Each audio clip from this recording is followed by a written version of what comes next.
And now for our reading. From Cat Wings by Ursula K. Le Guin. The fish in the creek said nothing. Fish never do. Few people know what fish think about injustice or anything else.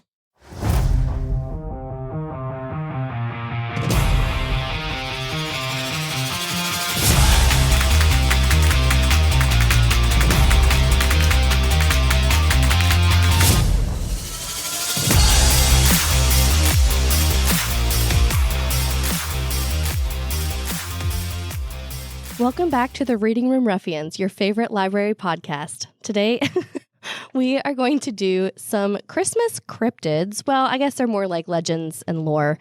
This is Mallory, the Grinch's biggest fan, and I'm joined by my tinsel-tipped babe BFF, Ariel. Have a holly jolly Christmas, everyone. Our Supreme Overlord Carla is here and hiding in the corner. Do you blame me? We are recording from our library in Jackson County, West Virginia. Zach, the Holly Jolly Horror, is recording from Seattle, Washington. You know all those old things where they used to say, if you were naughty, somebody would come get you. That's me now. Before we get into our Nightmare Before Christmas, you can find our Facebook group by searching Reading Room Ruffians Podcast, which is linked to our library's Facebook page at facebook.com/Jackson County Library WV. You should give us a follow on TikTok and Instagram at WVJCO Library and give our podcast Goodreads page a look, which we have linked in our episode descriptions, along with our personal Goodreads pages. Before we get started, I do want to say that I'm beginning to believe Danny is not a real person because he only shows up when I'm not around. He's a ghost. I hate that I missed him again. Ariel and I actually decided to pull this one out. We wanted to do some sort of thing that was still a little bit creepy, and since it's not December 1st for me, I didn't want to do something fully Christmas, but I like the idea of all the gory, kind of terrifying Christmas scaries. So I'll probably start us off with Mary Lwyd, I think is how you say it.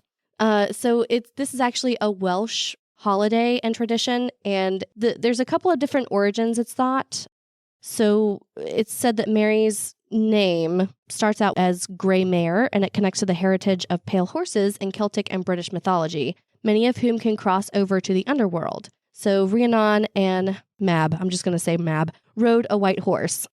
So the other translation is Grey Mary, and some scholars linked her to a legend connected to the nativity story. So a pregnant horse is sent out of the stables when Mary arrived to have Jesus, and she spent dark days roaming the land trying to find somewhere new to have her foal.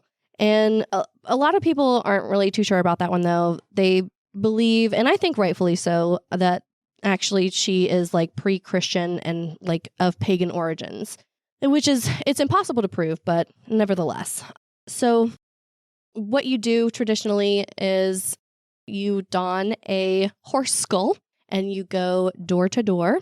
And you sing to the people in their house, and you try to get into their house. And if you get into their house, the person opening the door, like their house, they're granted good luck for the year, which is pretty cool. And also, one of the things instead of singing is kind of a version of flighting, I guess, which is like you just kind of roast each other with rhyming verses. And whoever wins that one is like, if the person opening the door loses the battle, they get entrance to the house, and vice versa. So it's kind of just pretty fun. I like that one. And they now do like parades of this. And so it's just one Mary that they take around on a stick, and they dress her up with some flowers, and she's pretty and also terrifying. I love it. I played Assassin's Creed Valhalla, and they did one of these in one of the places you were at. It was super fun. I loved it. It's like a mischievous, fun little thing. It's more creepy looking than it is actually creepy. So that's... Yeah, I do gotta say, that's one of Alex's absolute favorite, like, non-Santa related thing. He loves it. Do you guys ever wonder why Christmas is associated with the scary stuff? And it has been for years. I think there are like a couple of different reasons, but yeah. I listened to a Irish Catholic monk on a podcast, and he's lives in Ireland. And he was explaining that it was because, you know how we have Halloween where the veil is thin? Well, when Christianity worked its way into Ireland and there was the the solstice celebrations and stuff like that. And they saw it more as a New Year celebration. They also considered the veils to be super thin at that time. So you have more of the scary stuff slipping through. That's cool. Yeah. Okay, so my turn now. One of my absolute favorite Christmassy type legends is the Yule Cat. Partially because I love Christmastime, I love cats, and I love spooky things. So like it's like perfect trinity of all of it. So I got a few things here for it, so I'll just read those off. It's an Icelandic Christmas folklore that depicts this Yule Cat, also known as I'm going to butcher this just so we're all clear. Jólakaturinn is, I'm sure, wrong. It's a huge and vicious cat who is described as lurking about the snowy countryside during Christmas time, and it eats people who have not received any new clothes to wear before Christmas Eve.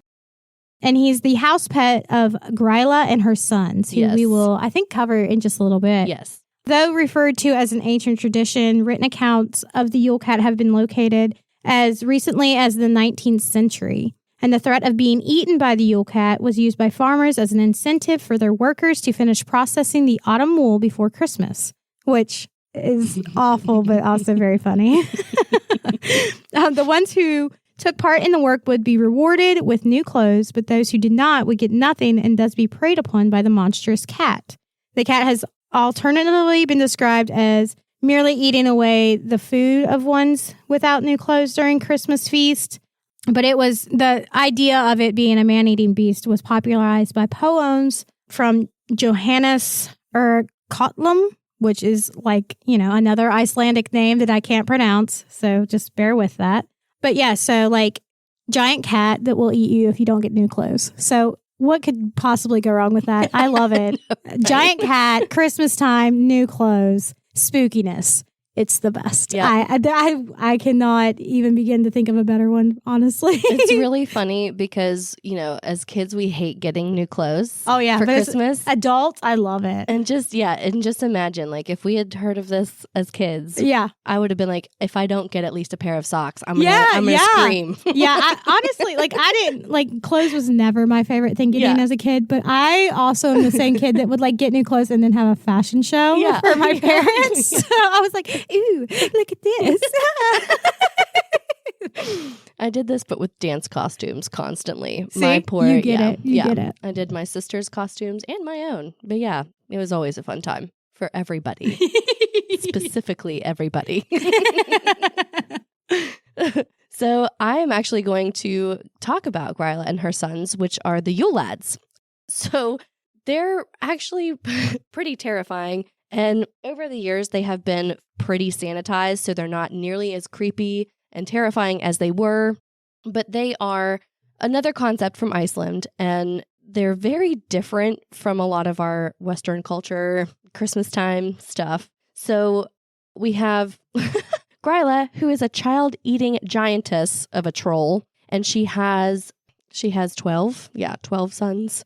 Yeah, I don't, first of all, how? It's no wonder she's a child-eating giant. Yeah. I would be too. I have 3 and constantly threaten my own. I'm like, I will eat you. Yeah. Oh, God. Yeah, so throughout the majority of the year, these twisted versions of Santa are thought by many to hide in the daunting lava fortress of Dimmaborg. I don't know. We're just going to say the Dimmadome. Dimmadome. Located in Mývatn area of North Iceland. Mordor. Yeah, we're going with that. Others believe they simply live in an unidentified mountainous area. So from the 11th of December to the 24th, they depart one by one and just cause their mischief. The 12 days of Christmas. Yes. Yeah. So I'm going to go in order, I guess, of their departures. And they're definitely funny, but also whenever you really think about it, it's creepy, just in that fun, mischievous kind of way. Mostly some of the pictures that they had for what they do, it was just no. Okay, so we have, I'm just going to go with their English translations, and I'm not sorry about it. We're going to go with Sheepcoat Claude. So from the 12th of December until the 26th, he harasses the sheep of any household he comes across. So yeah, he just harasses sheep, and I didn't look fully into that one because I had 12 to get through really quick. But yeah, he's impaired by his stiff legs, though. His peg leg. Yeah. Oh God, I'm glad I didn't read that one. So then there's Gullygawk, and he's the second, and he arrives in human settlements, and he hides in gullies around a house, waiting until its residents have fallen asleep. And then he breaks into the cowshed to steal any milk available, which is kind of a big deal because a lot of their treats are, dairy related. And yeah, the picture for this one, I'm going to have to find it and put it in here for y'all so you can see the creepiness, but it literally just has a troll laying underneath a cow and just drinking directly from its udder. It's creepy because his face is like real creepy too about it. It's like, sir, no. I love that. So the third one is Stubby. He became a nuisance throughout Iceland at Christmas by stealing the household pans for the delicious crusts that remained in them. And so from the 14th to the 26th, he does that. And he basically will just haunt everywhere. And if you leave a pan out, it's your fault. So, really, he's doing my dishes. I mean, kind of, but just... I'm down. Yeah, but only if you have a crust. I'm down, man. But do you get your dishes back? Yeah, I don't think that you do. So the fourth one is Spoon Licker. This Christmas troll sets out on his nationwide tour of mischief on the 15th and breaks into the homes of Icelanders to lick the spoons of households in the hopes of a morsel to eat. I love this one also. He's also extremely thin due to malnutrition. Because, where are you getting all your food from? Just a bunch of spoons. Licking spoons. Yeah. I love that. That is like, I don't know. I want to do Not this. the favorite. And all it makes me think about is just like the commercial, you lent liquor. That's exactly what I thought of. Okay, so then we have Pot Scraper, which I feel like nobody knows what he does, maybe. Yeah, he's a gluttonous little fool as well. So he breaks into homes one after another and seeks out pots of sauce, chunks of roast meat left on the tray, saucepans of seasonal vegetables, and scours off anything left over to eat. Which, he is obviously taking everything from Spoon Licker. Poor Spoon Licker. Yeah. I'm going to have to leave him out of spoon. Yes. Yeah. Just really juicy just a couple spoon. dirty spoons. Just like load them up, actually. Yeah. Just like leave him some Here you loaded go. spoons. Here's a spoon. Great big scoop of peanut butter on A him. ladle. Ooh, yeah, ladle. Yeah. The Patrick thing. Okay. So then we have Bowl Licker. And he has okay, listen, this one was the most creepy for me. So his reputation is slurping from the remains of whatever is left in bowls, or rather an esker, which is an Icelandic carved bowl with a lid. But the way he does it is what's pretty creepy for me. He hides under the beds of children and will wait for them to finish their nighttime soup or pudding. So I guess instead of taking it, to the dishes or whatever, they just sit it on the floor. And he just scoops it up. Aw, did not need that. So now we know who the monster under the bed is. He just wants some soup. Yeah, right. Yeah. The thought behind it, his creation is kind of thought to be getting children to go to sleep when asked or to not indulge in midnight snacks. Because he definitely, epitomizes the monster under the bed trope.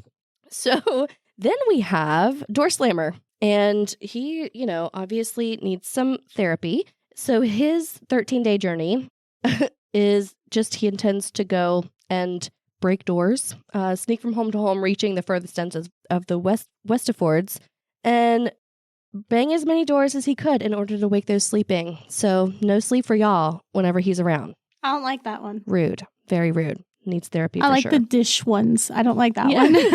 Yeah, he's kind of mean. Just slamming a bunch of doors every day. Oh, great. Angry. So then this one is specifically, so his name is Skyr Gobbler. And I guess Skyr, I'm hoping I'm saying this right, but is a very special dish that they make. And they eat it throughout the year, but it's definitely special during Yule time. And so from the 18th until the 30th, he goes to every house and just absolutely, it's his. Like if you are making it, if you leave it unattended, it's his now. And you don't get any. That sounds just like regular children. Yeah, it kind of does, doesn't it? Yeah. No, skyr is basically, it's like yogurt, sort of. Yeah. It's meh. Have you ate it? Yeah, I had skyr. I went to Iceland. I know you went to Iceland. I just didn't I'm know pretty what sure I you had skyr there, and I'm pretty sure it was like, ate. You know, Icelandic food's weird. I don't know. And so then we have the night of the 20th, we have then Sausage Snatcher. Yeah, get your minds out of the gutter, first of all. I mean, I didn't go there. I did not. I know you didn't, but I saw your face. And as soon as I said it, I was like, you know what? Way to go, Mallory. I thought it. So he definitely he wanted to steal the food, sausage, okay? That's all he wants. And if you make sausage, which was definitely a thing at the time, and I think obviously still today, but if you were making sausage and you left it unattended at all, he would come for all of it. He would just, the picture of this one I loved, he gets into your house and he hides in the rafters. And then if you leave your sausage unattended, he kind of just swoops in and grabs it up and then goes. And the picture was him jumping down from the rafters and swooping in over like a little sausage thing. It was hilarious. I gotta say, with you say swooping in, it keeps on making me think of Batman doing this. It's only He's the knight. I'm gonna have to like color that picture now. So yeah, that was so if you were making the sausage or if you were cooking the sausage, if you had sausage at all, you needed to lock it down. This is mine. So Yule lad number 10 is my least favorite, window peeper. I'm just sorry, no. Mm-mm. Considering the darkness of Iceland's winters, there are only 4 hours of sunlight a day around Christmas, and it takes no imagination to picture the fear children must have felt passing the windows on Christmas nights, terrified that this fearsome troll was looking in upon them. And essentially, he did so, and it was kind of like he was a scout for their mom and the Yule cat. So if he found anybody misbehaving, hey, this house right here, this window right here, this is where they are. And so, yeah, that one's pretty creepy for me. Okay, so then we have this one's I can't listen. This one is doorway sniffer. Okay. What? What? It took me a long time to get through this one. Okay, so he is essentially thought to have come into the folklore from like the whistling breaths of wind creeping through drafty houses. And so similar to window peeper and door slammer, he creeps into houses to cause mayhem, haunts nightmares, and also he was renowned for his enormous nose. And the reason for sniffing was also nefarious. He was forever seeking out his favorite meal, leaf bread. I don't know what that is, but still. Door sniffer.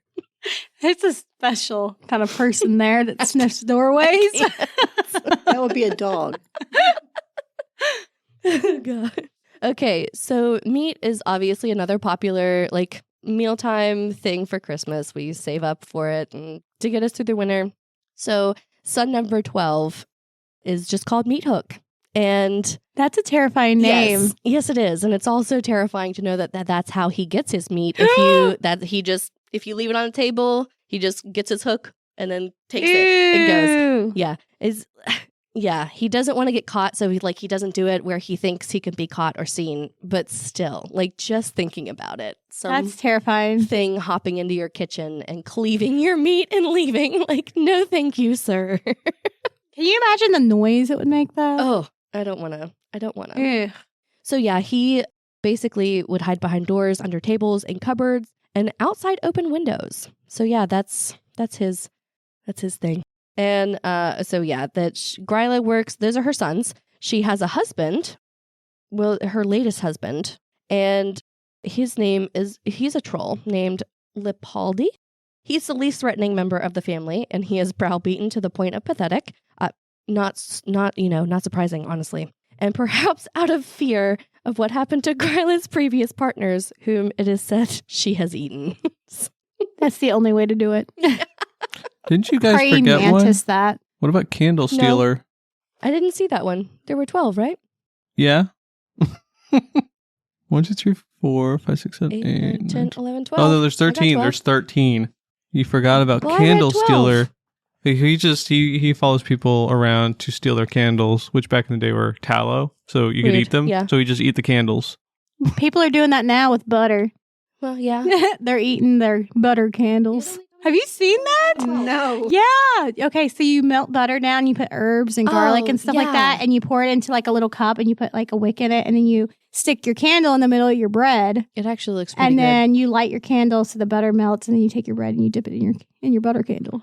Oh, that actually sounds amazing. Oh, it looks so Yeah. good. I want to Yeah, make one definitely. really, really bad. Butter candles. So yeah, so the trolls, the sons are way less menacing and terrifying than they were, but Gryla is definitely still, she will eat children and she has no problem about it. And some of the pictures I don't blame have her looking as a troll and some of them have her more human looking, and the human looking ones are really terrifying because they just have like bloody babies around her. Like, yeah, I'm fine, thanks. So yeah, that's Gryla. Okay, Zach, as you mentioned, you were in Iceland. Do they still have this folklore pretty prominent? Oh, yeah, no, the Yule lads and the Yule cat and everything, they were all, like, everywhere when I went there. So, like, even in the airport, as soon as you go in, they had, like, Yule lads stuff. And then in all the big shops and stuff in Reykjavik, they have a bunch of stuff there for it. I was going to say, you brought us back little troll I did bring little trolls figurines. back, yeah, and And little ornaments I and things. believe I have a book about the Yule lads that you brought back for my kids, and I got it just recently out of my father-in-law's house. I found it, and I was like, "Oh, this is coming home with me." Yeah. So we do have that still. So if I find it, I'll bring it in so y'all can see it. Yeah. Totally. That'd be cool. Yeah, they're pretty common. It's fun. It's fun, though, seeing them out there. They got, like, big sculptures and stuff all around. It's pretty cool. Didn't you tell me about a road that had a huge curve in it because they wouldn't go straight because there was is it with trolls or fairies or something that lived there and they went around it? Yeah, I think that is the case. Yeah, they actually. So it's weird. In Iceland, they've got like very much like I think it's something like stupid high, like 40 or 60% of the people believe in trolls, especially. So when they do stuff, they will make a concerted effort to not mess with the trolls or not mess with anything that the trolls could have like issues with. So they'll like do stuff like move big curves around stuff and whatever. Even in Ireland, they still don't mess with the fairy hills. Probably England too. Yeah, I'd I mean, imagine there's so. that. So there was probably a reason for all this belief system. I mean, something had to have happened somewhere. I mean, Okay, maybe, so- maybe. We're going to move countries now. I like Iceland. It's fun. Too bad. We're going to Italy. Whoop, whoop. Okay, so I actually kind of recognized this one. Her name is, I believe it's pronounced Befana.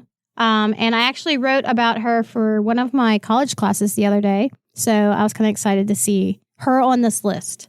So she is thought to be like a witch, and she is kind of referred to as the woman who gave the three wise men directions to baby Jesus. So they still kind of celebrate her in a way with the holiday Epiphany, which is in January. So it's after Christmas, but I will read to you. It's actually old Christmas. Yeah. I will read to you what I found so y'all can understand. So according to Italian tradition, La Befana flies through the night sky on January 5th to sweep away all the troubles of the old year and clear the way for a fresh start, the Epiphany on January 6th. Okay, so Christian legend had it that Befana was approached by the biblical Magi, also known as the three wise men or the three kings, a few days before the birth of infant Jesus. They asked for the directions where the Son of God was, and they had seen his star in the sky, but she did not know, and she provided them with shelter for the night, as she was considered the best housekeeper in the village with the most pleasant home. The Magi invited her to join them on their journey to find baby Jesus, but she declined, stating she was too busy with her housework. Which, that's real. Mm-hmm. I get that. Later, Befana had a change of heart and tried to search out the astrologers and Jesus. That night, she was not able to find them, so to this day, Befana is searching for the little baby, and she leaves all the good children toys and candy or fruit, while the bad children get coal or dark candy, onions, or garlic. Now, in the thing that I read for school, she did give them directions to where Jesus was, and She did give coal out to children, but it wasn't thought of as a bad thing. It was because, back then coal was pretty valuable because that's, how you got warm. So it just really depends on where you get your information from, I guess, which kind of path that legend kind of takes. Yeah. But there is another Christian legend that takes a slightly darker tone. It says that Befana was an ordinary woman with a child whom she greatly loved. However, the child died, and her resulting grief maddened her. And upon hearing news of Jesus being born, she set out to see him, delusional that he was her son. And she eventually met Jesus and presented him with gifts to make him happy. Jesus was delighted, and he gave Befana a gift in return, and she would be the mother of every child in Italy. Aw. Yeah. I love that. If you look at pictures of her online, she is the most adorable little old lady riding around on a broomstick everywhere. She is so cute. We'll make sure we put pictures on our page, but it says that if Befana spots that someone sees her, they will receive a playful thump on the shoulder from her broomstick as she doesn't wish to be seen. So do not pursue me. She gives very similar Santa vibes. Yeah. But she basically spent her days cleaning and sweeping and, being a housewife of that time. And these, 3 kings or 3 wise men or whatever you want to call them were like, hey, you got directions for us? So it really just depends on where you get your information of whether she actually knew or not. So I love her, though. Like, looking up pictures of her, she is so freaking cute. Yeah. She did look really cute. I was like, this sweet old lady. She's fun. So I will move us into Germany, and I'm going to talk about Frau Perkta, I think is maybe. I don't know. I'm not very good at this. You got to get that phlegm in there. Yeah. Or Bertha, okay? And she's also been called Spinstubenfrau or the spinning room lady. She is often depicted with a beaked nose made of iron, dressed in rags, and perhaps carrying a cane. She generally resembles a decrepit old crone.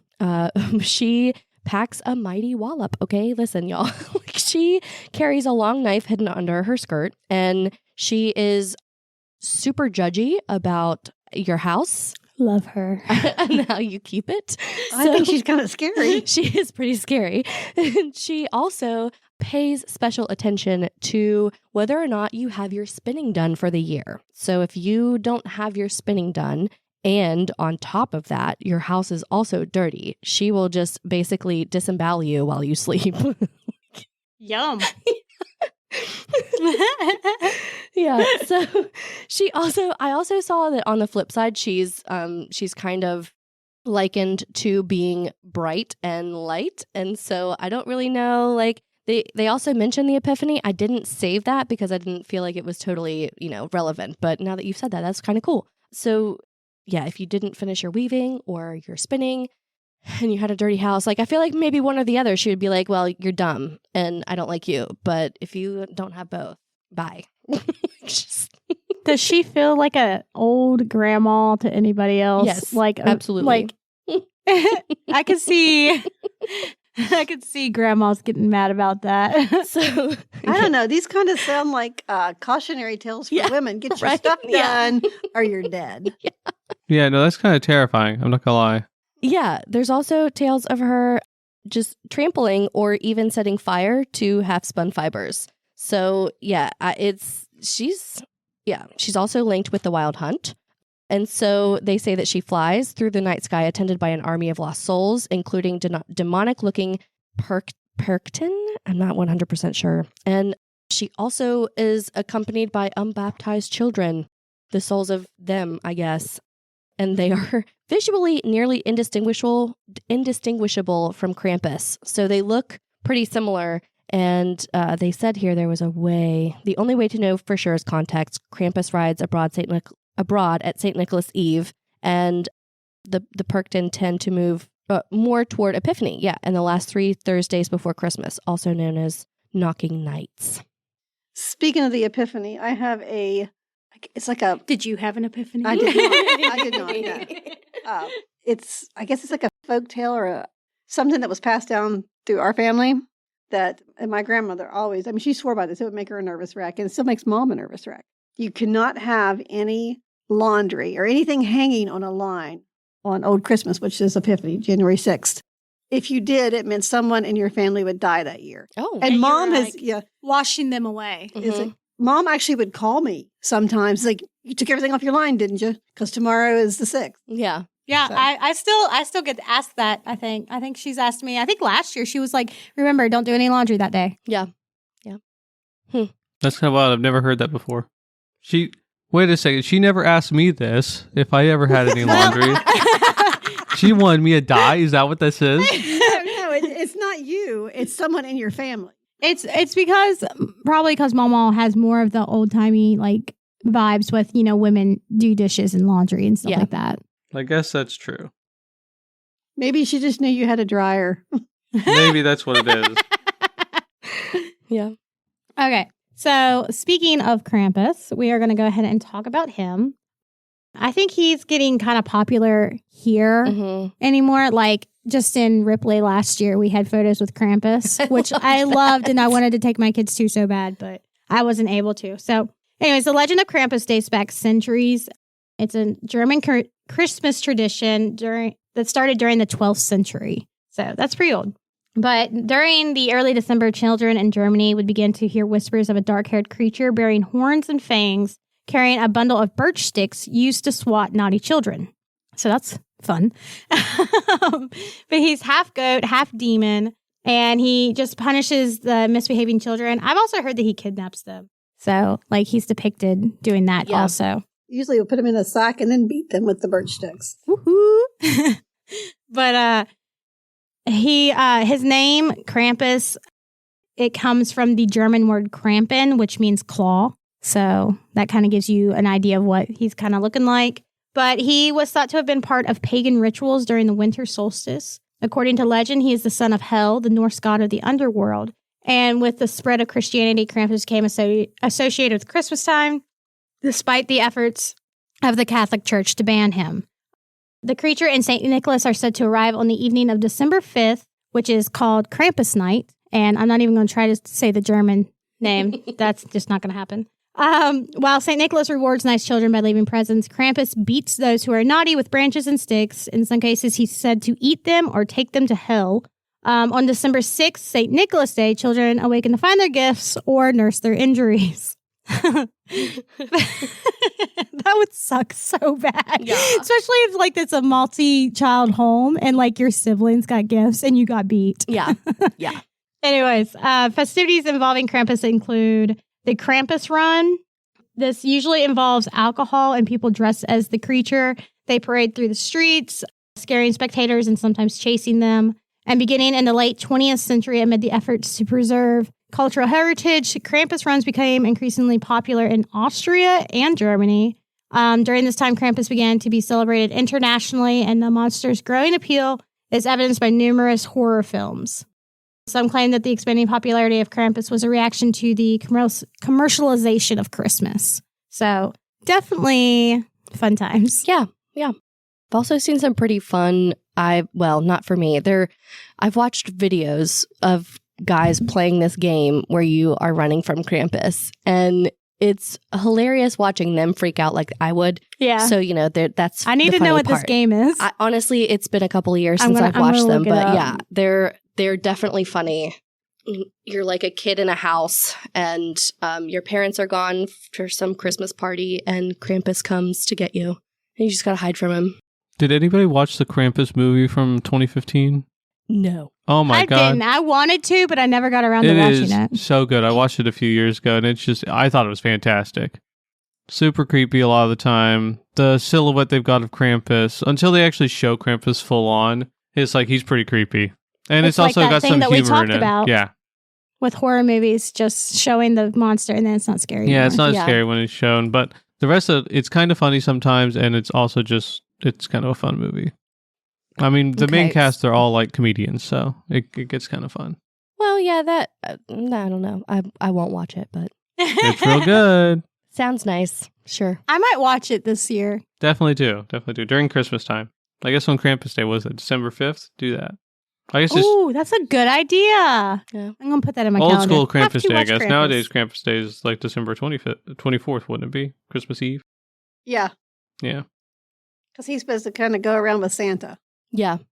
Yeah, but that was St. Nicholas Day on the 6th. Mm-hmm. I guess we just changed the calendar. Wouldn't be the first Nope, time. not at all. So speaking of, so I'm actually going to talk about Sinterklaas. And he was born in the 4th century in Myra, which is Asia Minor. And today we would know it as Turkey. And he became a bishop there. We don't know a lot else about him, I don't guess, except that he loved children. And there are a couple of different stories told about him. I picked this one because it was about kids. So anyway, there were 3 little boys who dined at a restaurant and after eating their fill informed the innkeeper that they could not pay their bill. To exact payment, the innkeeper chopped them into little bits and cooked them in a stew. You know, I mean, why not? As you do. Right, yeah. Nicholas heard about the awful deed and came to the inn to find the boys boiling away in the pot. He told the innkeeper that if he, Nicholas, could find one little piece of each boy that was good, he would perform a miracle and bring them back to life. And so kind of just goes like, what child doesn't have good in them? So he was able to do that. Okay, I was getting ready to clarify on the good. I was like, is he eating them? No. Good how? Good Good they were as in like cooked good well? hearts or something. You know what I mean? Yeah, Gotcha, like that gotcha. kind of good. And so, yeah, he returned all 3 back to life and took them into his care. And there's a couple of more about like 3 sisters who couldn't afford to get married because they didn't have dowries. And he essentially gave them dowries and they were able to marry their loves and different things like that. So, yeah, he gets a parade every year. And so Sinterklaas is actually like a Dutch name, but it's all over. Yeah, it's like, kind of like confusing following the lines of everything because it's also, yeah. Anyway, so they celebrate him there, and they also say that he arrives on a ship from Spain and he stays in Spain like the rest of the year. So in like December or something like that, he shows up on this ship and they do all kinds of stuff celebrating him. They turn the kids into like kings and queens for the day. So they give them like crowns and they hold scepters and like they're like the stars at the parade. It's really cute, really nice, super fun. And so that's Sinterklaas. I really thought he was eating kids. No, he protected them. He's like the one, I guess, that's the not really one good yeah. one. Okay. But I mean, the guy just chopping up kids to Just whatevs. Yeah. Okay, Yeah. yeah. That's a pretty dark. He didn't even like try to punish the innkeeper. He's just like, yeah, I'll bring him back to life. It'll be okay. Yeah. I bet you they don't eat stew anymore. Probably not. I think I would have been a bit more vengeful. Yeah, so. I think so too. Yeah. So we will go ahead and talk about Soyul, I'm assuming. She or he. I would have pronounced that different. How would you pronounce that? Soil. So y'all. So y'all. So y'all. I was thinking. So y'all. All right. So y'all. So y'all. Anyways, it's a traditional solstice celebrated by the Hopi Indians. If it's Indian, it's probably something totally I like so y'all. I like that better. Anyways, it's the ceremony of the Zuni and Hopi people, and it's held on December 21st, the shortest day of the year. The participants ceremonially bring back the sun from its long slumber and mark the beginning of another cycle of the wheel of the year and work on purification. They may have prayer sticks made and they bless the community, including homes and animals and plants. And then they have their sacred underground kiva chambers, maybe, are ritually open to mark the beginning of the Kachina season, which I'm not really sure what that is exactly. That is, they're not really so much deities, but they were like, we'll just go with spirits. Okay. But many cultures all over the world celebrate the solstice, and bring back the sun in their different festivals. So it kind of fits along with that. But they believe the sun god has traveled far from the tribe and on the solstice, and they use warriors and other powerful members of the tribe to coax the sun back. So yeah, it's just basically not really a person per se. It's the sun that they're trying to bring back instead. So it's it fits more pagan vibes, I would think, than, our Christian-y vibes where you have like an actual person or, figure going around and bringing gifts and stuff to children and stuff like that. Theirs is more like, provide blessings and bringing the sun back and days getting longer, starting a new season kind of deal. Yeah. But it's still cool. I like it. It's more of living in harmony with the planet and the seasons and the way nature works. Yeah. I dig that. Yeah. So y'all. I swear, I'm reading that book on the Hopi, and their pronunciations, it's kind of like Celtic, where you have letters that don't make that sound. So Celtic makes no sense. They're just like, let's just sprinkle in some consonants for flavor. Or lots of vowels. Yeah. That mean nothing. Yeah. Okay. So was that your last one? That's my last one, yeah. Okay. So we're going to move into my last one, which is a great follow-up after Sinterklaas. So we have in France, there is Père Fouettard, who is a legendary character in France and other French-speaking regions. Oh my God, regions.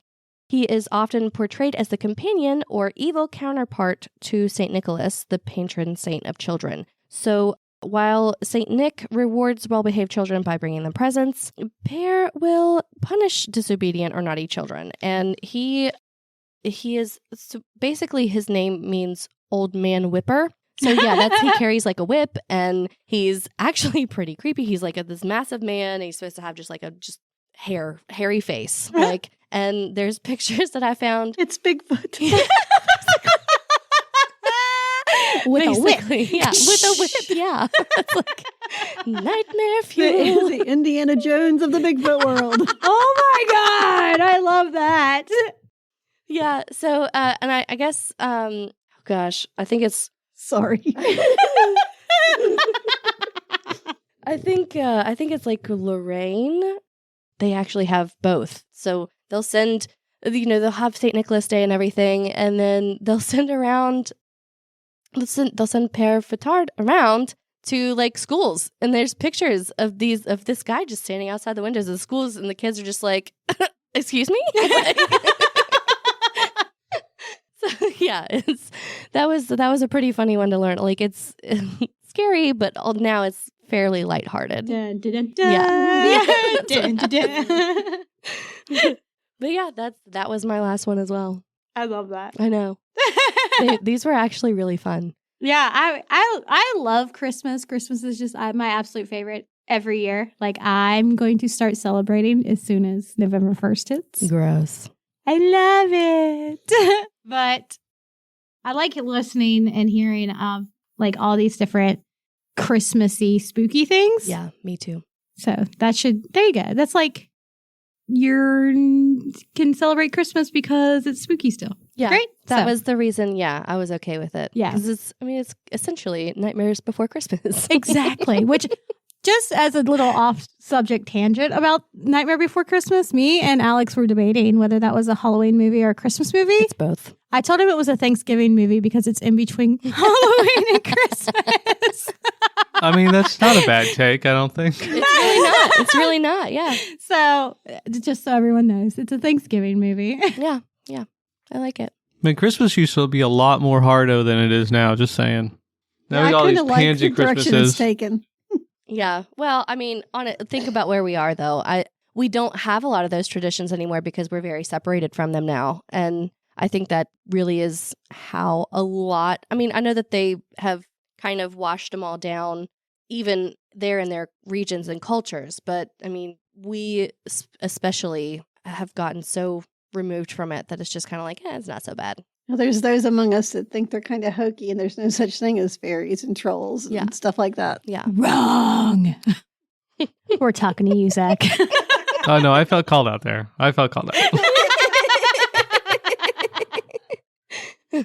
You know what happens in our household if you don't believe in Santa?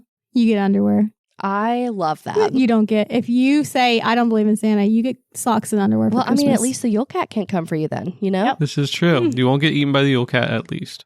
Yeah, that's fun. So do we have any other, like, Christmassy things we want to talk about? I vote that we play Christmas music on the outro of this episode. I veto that hardly. I kind of like our outro music. Yeah, but it's Christmas. It's great. Not yet. This is the Nightmare Before Christmas. Thank you. So no ghost music either. Just put those, instead of the page flippy sound, do like some like Christmassy, like tinkly noises. Jingle bells. I'm editing this Have episode. a holly jolly Christmas. So make sure that I edit this video. Correct. No! Okay. All right. If we don't have anything else, we are going to talk about our next episodes. We will be discussing my nonfiction pick, Wicked Boy by Kate Summerscale. We will follow that up by our general book chat. And then we will hop into my deep dive picks. And I chose Resting Scrooge Face by Megan Quinn and Letters from Father Christmas by J.R.R. Tolkien. They're kind of two little short books there. And I am breaking my own rules and reading them before December 1st, but we're releasing that episode on December 1st. And then we will have a final book chat for the year with a guest that is TBA. I think we will likely have somebody on, but we don't know who yet. Surprise. And then we will do our last curiosity for the year, which I think should be pretty fun. Whose turn is it to do the curiosities? Not us. Oh, Nope. I know that. You just did one. So, Zach, you want to work on one together? Sure, let's do one. That'd be Okay. good. All right. We hope you enjoyed today's episode. It's time for us to sign off. But before we go, remember, only the best libraries have librarians who won't shush you. And Christmas is the best. Meh.